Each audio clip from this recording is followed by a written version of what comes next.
Hi, I'm Jason Goldberg, owner and CEO of America's Floor Source based in Columbus, Ohio.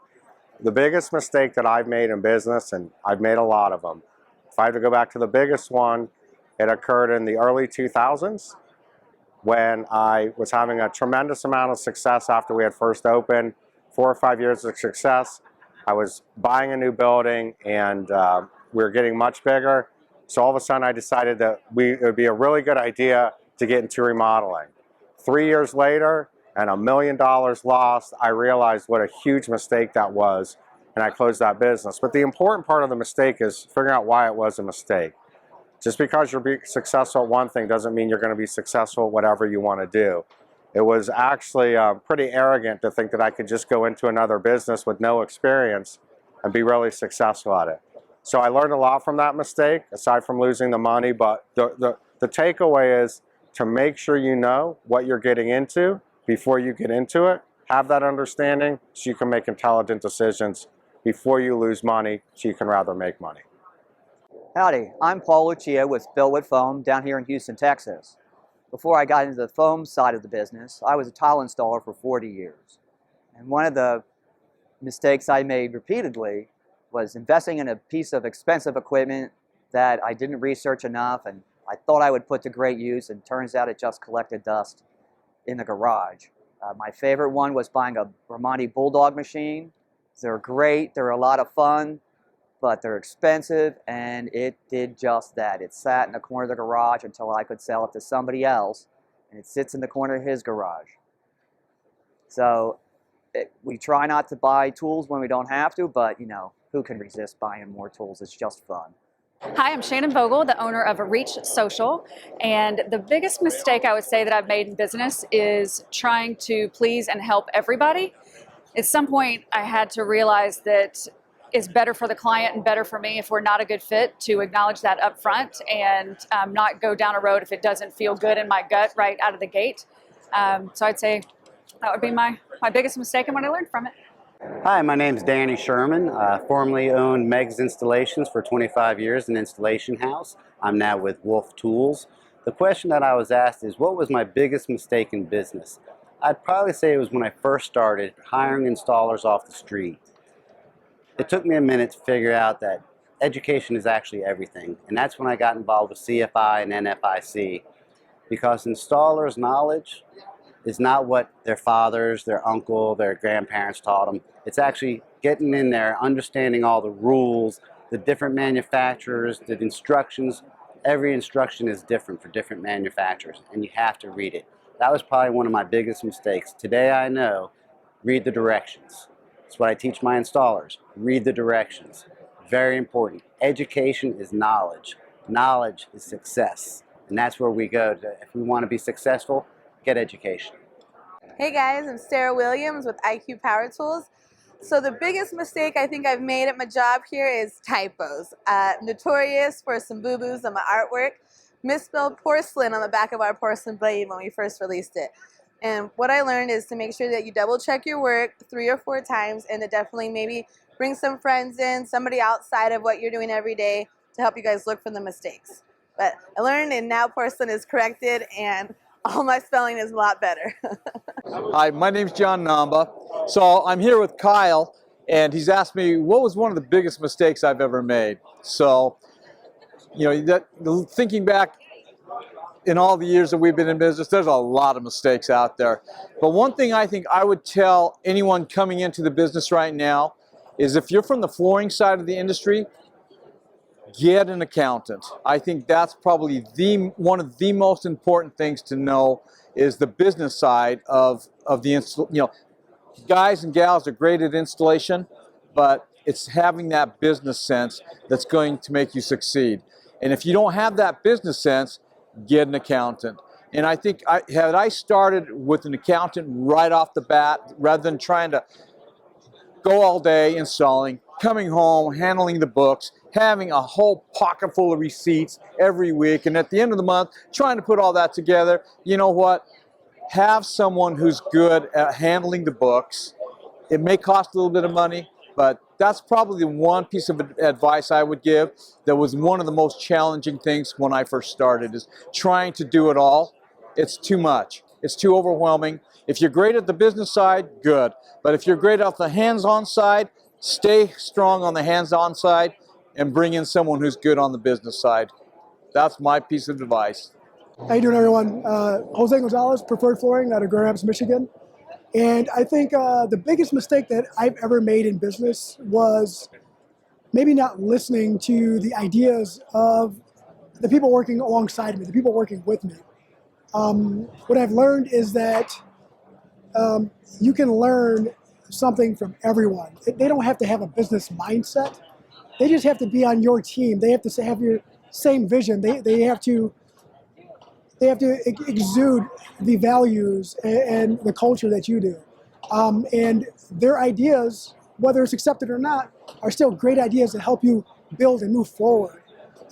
Don't discount anybody's ideas. You can learn something from the guy who's been working 2 days. You can learn something from the guy who's been working 20 years. Just appreciate the knowledge that is at your fingertips when you have a crew that loves what they do and they love helping you build your brand and your style and help learn and help push the education and the importance of quality. Everyone's got a great idea. Never discount the little guy. I'm Zern with Precision Surfaces. The biggest mistake I made as a business is not getting involved with industry organizations earlier on. The resources that it provides, the networking, has been beneficial in so many ways. How y'all doing? I'm Anthony Moses, and the biggest mistake I've made in business is not learning my numbers early enough. What I learned from it is you will not have money if you don't know your numbers. That's the biggest mistake, not knowing how much money I need. Hi, I'm Beth Miller with Floor Covering Installer Magazine, and prior to my current role as a journalist in the industry, I had to work many years as a contract writer, and it's the same as flooring. And probably the worst business decision I ever made was choosing to do business with different accounts without an agreement on money. That is the worst decision you could ever make because either you don't get paid or you don't get paid enough. So guys, make sure you have that agreement in writing up front. I'm Roy Lewis with Eagle Floor Covering Supplies. One of the biggest mistakes we ever made was opening a home store that sold china and draperies and beddings. And what I learned from it when it closed was that you have to research your market before you open up a store and just jump out there and do it. So you need to open up your market to see what will sell before you do. All right, good morning. I'm Ron Thompson with Thompson's Flooring Installation and Consultant Services. And I've been asked about my biggest mistake I did, when I started business or during business or what I did. One was not having enough coffee every morning. Number two was thinking that I knew the business end of the business. I went out, I knew how to install, I knew how to, generate income, but I didn't know that I had how to handle the books. And until I started losing money because I didn't know how to handle the books, and I finally realized it was either I go to school and learn it or turn it over to somebody that went to school to learn it. So my choice was to turn it over to somebody that went to school and did it. So that was the biggest mistake that I found that I made. That is a big impact on my business at one time. Good morning. My name is Brad Denny with the Ceramic Tile Education Foundation. Before CTEF, I was a tile contractor working for a family business, three-generation family business that mostly specialized in commercial installation. Kyle has asked me, what is the worst business decision that I have ever made? And I didn't think that it was that lengthy of a list, but sometimes it can be hard to sit back and think about things that you wish that you had done that you hadn't done.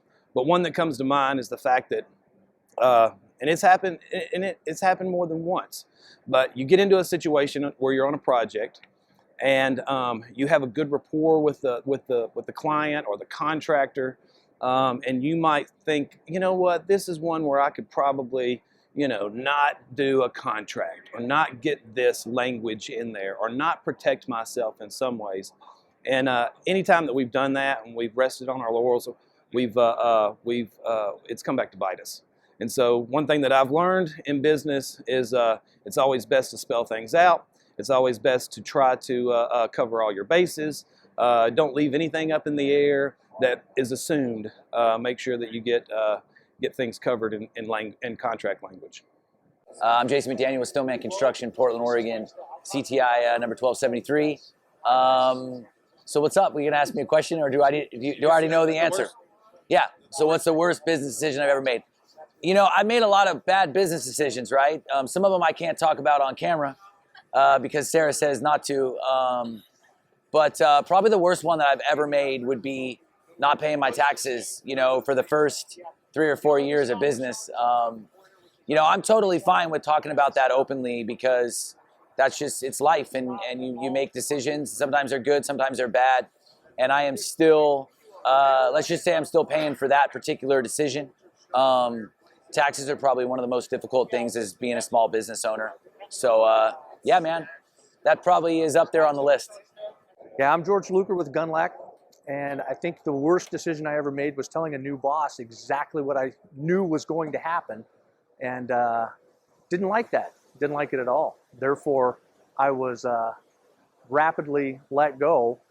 For the first time in my entire career, was unemployed at 50 years old, and it turns out I was right. No matter what, I would do the same thing over again, because if you believe in something strong enough, you should let it be known. Absolutely let it be known. And so the takeaway for me was I would do it again.